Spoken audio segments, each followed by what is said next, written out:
We here at the Movie Ticket Radio podcast salute all the YouTubers who do all their videos because, you know, I found out this is a lot of work. Hi, I'm J.R. Russ, and we're posting our podcasts here now just for more people to find and hear them. But, you know, John Landecker and I are pretty much radio guys. In fact, folks have said that we have faces for radio. That means no pictures, no video, no graphics, just this. So sit back and enjoy the oral experience, spelled A-U-R-A-L. That means sound, not what you're probably thinking. Movie Ticket Radio. And welcome to the Movie Ticket Radio podcast. Yes, that's our official name, and thank you for joining. I am your host, J.R. Russ, with your friendly co-host, John Records Landecker. Yes, career broadcasters, and he's Mr. Hall of Fame. Mm-hmm. And, of course, we have the Movie Ticket radio station that you can go to at movieticket.radio.com and hear the hits you hear in movies. And this here is a podcast where we're talking about the movies, and we're actually playing a few clips of music. Not the biggest hits, because you know what they sound like, but ones that are more obscure. So enjoy those musical interludes as we talk about the songs you hear in movies. And, John, what are we talking about today? Hey, you know, there's a new James Bond movie out, and it's the last one for Daniel Craig, so I think we should talk about James Bond movies. Oh, yeah, because there's so many Bond songs that were hits, but not a lot of them in movies. Like, we usually talk about one movie. But since you did mention this a while back, I went through and started looking and trying to come up with the songs in all of the James Bond movies. So I think we should do that. What do you think? Oh, I'm up for that, sure. Yeah, I don't even know if we'll get them all in today in this episode, but we're going to keep going. So, by the way, here's a little trivia for you. Okay. Do you know who the first actor to ever portray James Bond? You know, I know it was on a TV show, wasn't it? Yeah. Not a movie, no. I forgot. 1953, Barry Nelson. Oh, yeah. Just a little bit of information I picked up today. Yeah. In fact, there are two Bond films that are not part of the 25 count that they're counting No Time to Die. Yeah. Because there was, and I counted as a real Bond film, even though it was not an official one, because Sean Connery was in Never Say Never Again. He sure was. As a kid, I read Bond books. Oh, really? Oh, yeah, I loved them. Yeah. Yeah. What was your favorite first? Let me ask you that. I'm trying to remember. It's been a while, like a long while. Right. I think it was on Your Majesty's Secret Service. And do you remember if that was also your favorite one, or was there... All I remember, whatever book this is either true or a false memory. But James Bond is chasing a criminal through France, and he somehow gets a piece of this criminal's clothing, I think, and it has a bouillabaisse stain on it. Mm. And this sounds too weird to be true, but anyway, James Bond tastes it. Okay. And by being able to taste it, was able to determine what part of France it came from. Yeah, that's pretty far-fetched. Okay. Unless it was fresh. You know, that's how I remember it, because I was really impressed, or something similar to that. I do remember that line of dry cleaners that opened up 1 hour bondinizing.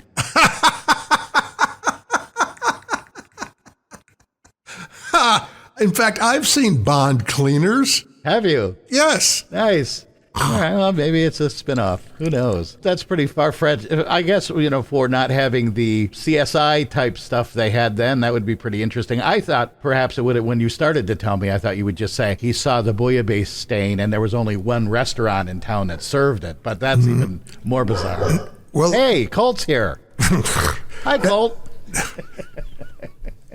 He's a Bond dog. Is he? Oh. No. Does he have a bikini and everything? And when you walk him, he's got a top leash and a little finger on the bottom. Yeah.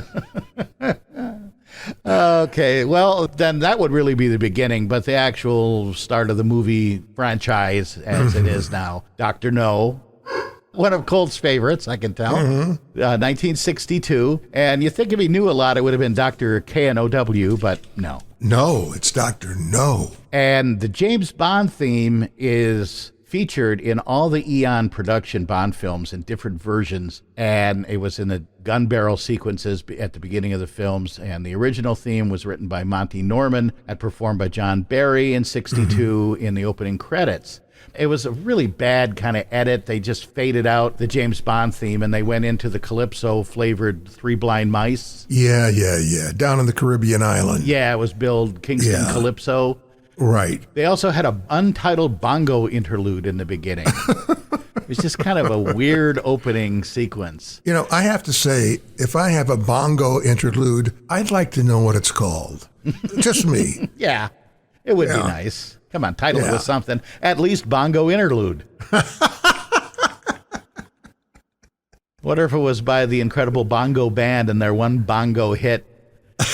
What was it? Bongo? I have the Bongo Band? I don't know. Colt knows it. So due to that, Dr. No is the only film to have more than one opening theme, and the James Bond theme actually reached number 13 on the UK singles chart for a number also 13 weeks. So wait, so you're saying that Dr. No has the entire James Bond theme as its opening song? Well, not the entire one, because about halfway through it, the Three Brown Lights. Yeah, imagine having your DJ mixer board, and they just kind of, let's fade this out. Now let's play the bongos for a while. But doesn't that transition then to the island? Well, then it goes into Three Blind Mice, and then it transitions to the island where, if I recall the opening sequence, this is where the hearse pulls into the country club, where the British agent is playing cards with the boys. Right. And every day at 4 o'clock has to leave so he can check in with MI6. Right, on his secret radio. Right. And that's where he is eventually. I hope I'm not spoiling this, folks. Oh, gee, how long ago was that movie? Yeah, right. I don't...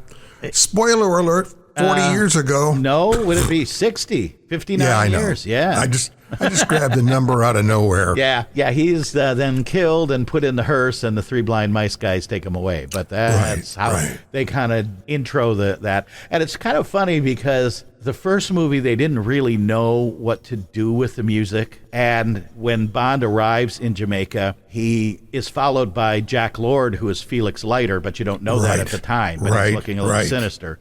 Yeah. And Bond goes out. A guy is there to meet him with a 57 Chevy convertible, the black Chevy. And he says that the embassy sent him. So he says, just a minute, I forgot to make a phone call. And he goes back in and he calls the embassy. Did you send a car for me? And they say no. So he knows it's a setup. Right. All of this is going on while the James Bond theme is playing, which is normally an action theme. And it's one of those where, like, no one will be admitted during the stirring getting your car scene. You know? Boy, you have really gone down this rabbit hole, I gotta say. Yeah. Boy. I've only seen it about 100 times. So man, oh man. Sorry. That is basically it as far as the themes. There is one song that you heard not as a vocal and also as an instrumental, and that's Under the Mango Tree. Right. Also by Monty Norman, and that was performed by Byron Lee, Diana Copeland, and Sean Connery actually sings it at one point. I don't remember him singing it, but now that you mention it, I'm going to go back and find it. Yeah. But the James Bond theme is the main signature of it, and it's featured in every Eon Productions Bond film since Dr. No. Right. Now, this is not what I call the other unofficial and goofy James Bond, and that was the one with Peter Sellers. Right. That movie was just a cluster. I didn't even see it. Just watch it. Just for the sake, there's some good Backrack David music in it, but it is just a bizarre movie. Well, he's not the right choice. It's bad casting. And they also have David Niven is in it, who was also considered as James Bond. I mean, I like David Niven, but I don't see him as a James Bond person at all. No, and no. The movie is just bizarre and yeah. Again, I do like the soundtrack of it because it's got Herb Alpert and the Tijuana Brass and their Casino Royale theme and that kind of stuff. Right. So anyway, we move on to the second James Bond movie just a year later because this was such a hit. They said, quick, let's rush another one out. And it was from Russia with Love in 1963. Sean Connery, Lois Maxwell, they both called this movie their personal favorite Bond movie. Really? Yeah. Huh. I got a couple of tidbits from it first that I thought I'd head off here. President John F. Kennedy listed Ian Fleming's book as among his top 10 favorites of all time. And according to the book Death of a President by William Raymond Manchester, this was the last movie JFK ever saw. Wow. That's a trivia for some time in the future. Yeah, he was killed on November 22nd, 1963, and he saw the movie in a private screening at the White House 2 days earlier before he went to Dallas. Jeez. Yeah. Should have made it a double feature. Yeah, really? What did you say recently? Time versus... Oh, a tragedy plus time equals comedy. Yeah, and there you go. Yeah. That was also the final James Bond movie viewed by Ian Fleming, who also passed away shortly after. And hoping for an end to the Cold War, producers Albert Broccoli and Harry Saltzman didn't want the Bond enemy to be Russian, so they created Spectre. Right. Seeking revenge for the death of their operative Dr. No. And do you know what Spectre stands for? Oh, I used to. Tell me. Special Executive for Counterintelligence, Terrorism, Revenge, and Extortion. Right. Well, I'll tell you, I think it was a very creative decision, and I think it increased the level of evil that, Spectre was a group of people, not just one. Right. So you had more villains, and I think it was a great idea. The blacklist refers to something like that as a cabal. Yes, a cabal. The headquarters of Spectre in the movie was actually the main office of Pinewood Studios, the production house in London. Right. Now, a couple other little things here. Rosa Klebb, the agent woman who was kind of crazy. Yes. She had the knife in her shoe. Oh, right. That was supposedly an actual weapon used by the KGB. Wow. Yeah. And Desmond Llewellyn, who appears for the first time as Major Boothroyd, also known as Q, which stands for Quartermaster. That's the military officer who provides supplies. Right. Peter Burton played the character in Dr. No, and then when he was unable to do the movie, Llewellyn was cast and reprised in the role.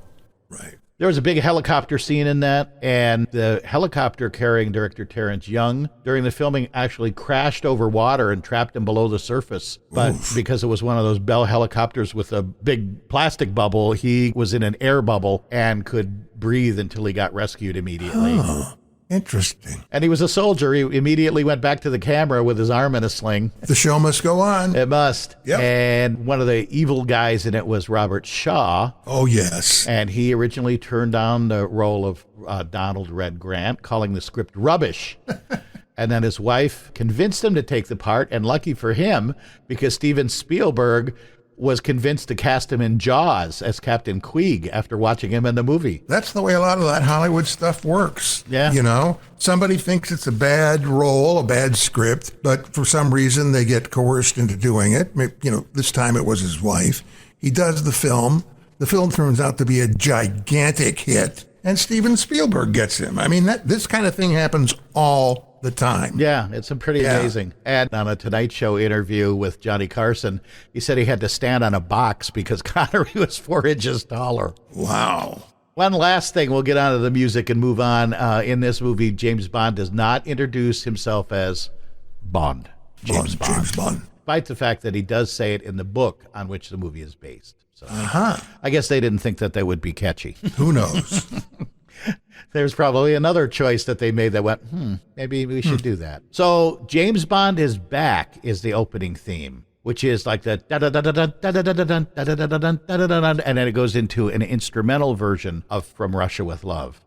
Monty Norman and John Barry. The theme for the movie From Russia with Love that was sung by Matt Monroe is actually a closing theme. It's at the end of the movie. Wow. You have done your homework. I tried. There was a lot of writing here. There's so many movies to go through, too. John Barry, Lionel Bart wrote that. The James Bond theme appears again, and that's where they introduced the 007 theme. And that's also written by Monty Norman and John Barry.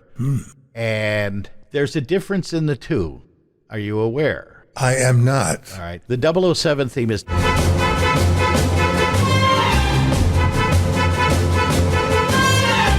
but the James distinctly different themes. Who needs Google when we've got you?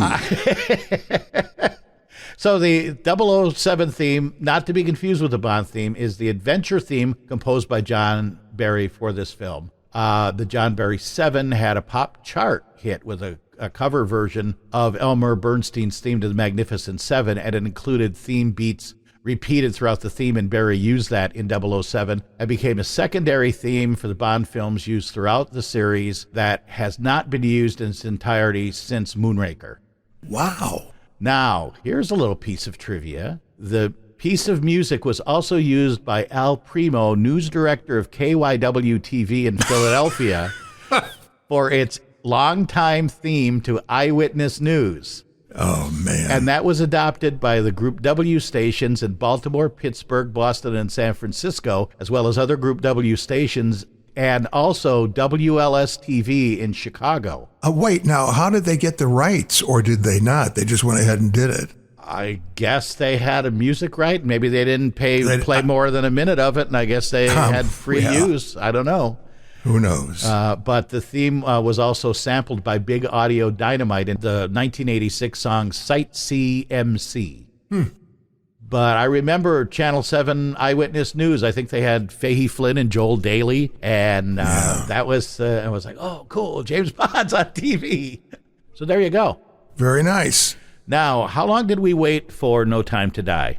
5 years? 4 years? Something like that? Well, COVID delayed it. Yeah. I know that. But there was also a couple of years in the making, I think. So yes, and I think there was a question. Originally, Daniel Craig said he was done and then changed his mind. So here we had a Bond movie in 62, 63, and here we are, 1964, Welcome to Goldfinger. Well, one of the great ones, if you ask me. Probably my favorite of all time. And also, by far, in my opinion, the best song of a Bond movie that's not a Bond theme. Mm-hmm. That's Shirley Bassey doing Goldfinger. Yep. Nobody came close, as far as I'm concerned, in the films that followed.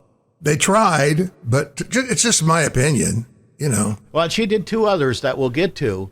The Adele version of Skyfall was pretty good. I mean, it was it wasn't that belted out like Shirley Bassey, but pretty good. Yeah, but the theme from Goldfinger's got a very recognizable hook. Right. You know, dun, dun, and you know immediately immediately what it is. I mean, these others are okay, but they don't have that big hook in them. Yeah. Well, and I've also said that really to make what I consider to be a great Bond theme needs a couple of things. It needs brass stabs, which is like dun-dun-dun, dun-dun. And then it also needs something that has the Bond theme, usually in strings, that's da-da-da-da. Right. And you have that in Goldfinger along with a wah-wah-wah. It's a very kind of sexy horns, Yeah. And yeah, you're right. That's one of the great themes of all time. It was the third soundtrack that Barry composed, and Anthony Newley and Leslie Brookus wrote it. Mm-hmm. It reached #1 on the Billboard 200 and spent 70 weeks on the charts. Wow. Yeah. Peaked at number 14 on the UK album chart and received the series' first Grammy nomination for Best Original Score for motion picture television. And long before Led Zeppelin became a household name, according to IMDb, the London-based session drummer Jimmy Page was featured as a rhythm player on the song. Well, what do you know? Yeah. It was the most popular Bond movie, raking up at the time $140 million in ticket sales. And it was so popular that some theaters were holding showings 24 hours a day to meet demand. The movie was the fastest grossing movie in history to the time when it was released and entered the Guinness Book of World Records. And many people first heard the term laser beam in that movie at Goldfinger's lab. And now we can do a scene, all right? You do a little stage acting. So, Goldfinger, do you expect me to talk? No, Mr. Bond. I expect you to die. Very good. Oh, also interesting about the theme. When Shirley Bassey recorded it, she was singing as the opening credits were running on the screen in front of her so she could match the vocals. And when she hit the final note, the titles kept running and she was forced to hold the note until she almost passed out, saying that she only managed to hold the note after removing a restricted bustier that she was wearing. My. Apparently, Tom Jones had the same effect when he was recording Thunderball, too, because he had a big, long note at the end. He was wearing a bustier? I guess so. That Tom, he was a guy, you know. He didn't care. The ladies loved him, whatever he wore. And, of course, I think the biggest star of the movie, the Aston Martin. Oh, yeah. The cars were great. They were reportedly initially reluctant to part with just 2 of their cars for the production. And the producers had to pay Aston Martin, but after the success of the movie, both the box office and for the company, they never spent money on a car again. Sales of Aston Martin DB5 increased 50%. There were 4 Aston Martins created for the movie. One was owned by Philadelphia radio station owner Jerry Lee. And he retired, sold the station, and also sold the car at auction. And at the time, it did $4 million, and reportedly he gave all the money to charity. Well, that's nice. Another was purchased by Andrew Pujalis, I think it is, for $250,000 in 1986, and that car was parked at an airport in Boca Raton. Well, you know, as soon as they drive it out of the laboratory, it starts depreciating right away. I know, yeah. And it was stolen in 1997. They kind of think that it might have been some kind of an inside job because they broke into a guarded warehouse at the airport and the car vanished without a trace. And now it's estimated to be worth $25 million. Let's move forward. As reported by The Telegraph, Elizabeth Hurley, just Google Elizabeth Hurley. Just take my word for it, okay? Let me just say she's selling swimwear now. Let's just say purple bikini. That's all right. What does that got to do with this? Well, she's got a podcast now and has revealed new information about the DB5's location. And allegedly, the missing movie car was spotted in the Middle East with a VIN number that matched it, but the car got away. And Christopher Marinello of Art Recovery International told The Telegraph he believes the current owner may not know that it was really stolen. And I say, really? I think he does probably know. Elizabeth's podcast, The Most Famous Car in the World, is offering $100,000 for anyone who can help locate the stolen DB5. What do you know? How come we don't have, like, big cash prizes like that? Because we don't have any cash. Oh, okay. All right. Well, hey, movieticketradio@gmail.com is our address. Tell you what, if you think you know where the DB5 is, you let us know. We'll split it with you and mention your name on a podcast. Oh, absolutely. That's worth dollars at least. Sure. Well, John, we've just gone on and on here, and there's just so much more to do. I thought this was going to span 2 podcasts, but I think we might even go 3. Oh, yeah. But talking about the cars, I found a really interesting article by Autoblog.com, James Riswick's column, and he has the James Bond movies ranked only by their cars. The cars were great. So I'm going to cover that. We'll talk about that in the next episode as we head on out. So more James Bond movies, James Bond cars, and a lot more James Bond trivia coming up in our next episode. So remember to like, tweet, subscribe, and all that fun stuff to our podcast. Okay, I'll look forward to that. I'm J.R. Russ. I'm John Landecker. Okay, goodbye. Pussy galore. I think I've died and gone to heaven. I'll talk to you later. Bye. Movie Ticket Radio.